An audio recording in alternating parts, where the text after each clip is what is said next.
Wait আজকে এখানে যতগুলা খাবার দেখবা সবগুলা খাবার মাত্র 10 টাকা 10 টাকা 10 টাকা। 2025 সালে এসেও যে 10 টাকা দিয়ে এত খাবার পাওয়া যায় সেটা আসলেই কল্পনীয়। তো চলো শুরু থেকে শুরু করা যাক। হ্যালো এভরিওয়ান, আসসালামু আলাইকুম। এখানে আমি প্রথমে সারিয়াকান্দিতে যেয়ে প্রথমে আগে কালীতলা ঘাটে যাচ্ছিলাম, যার পর ভাবলাম কিছু খাওয়া যাক। তো যেই ভাবা সেই কাজ, প্রথমে আগে বুট মাখা আর মুড়ি মাখা দিয়ে শুরু করা যাক। প্রথমে এখানে আমি এক 10 টাকার বুট মাখা নিচ্ছিলাম। এখানে কিভাবে মাখতেছে সেটা তো তোমরা দেখতেই পাচ্ছ। এখন এটা ফুটফুট ফুটফুট করে নাড়াচ্ছে। এটা আমার 10 টাকার বুট মাখা, যেটা তোমরা দেখতেই পাচ্ছ।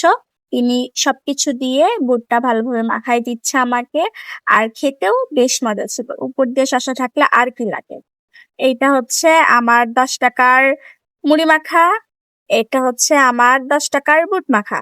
তারপরে এখানে বসে আমি টুকটুক করে নদী দেখতেছিলাম। আর আমি কখনো ভাবি নাই যে সারিয়াকান্দি কালীতলা ঘাট এত ফাঁকা থাকবে ভাই, ট্রাস্ট মি। তারপরে মনে হইলো একটু গলা ভিজানো যাক।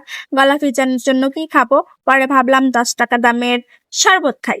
পরে এখানে এসে 10 টাকা দামের শরবত খাচ্ছিলাম। আর শরবত বানানোর প্রসেসটা তোমরা নিজের চোখেই দেখতে পাচ্ছ তিনি কিভাবে বানাচ্ছে। প্রথমে হালকা পানি নিল, তার মধ্যে বিট লবণ, তার মধ্যে একটা স্পি ট্যাং নিল, নেওয়ার পরে এখানে পানি দিয়ে উনি ভালোভাবে মিক্সটিং করতেছে।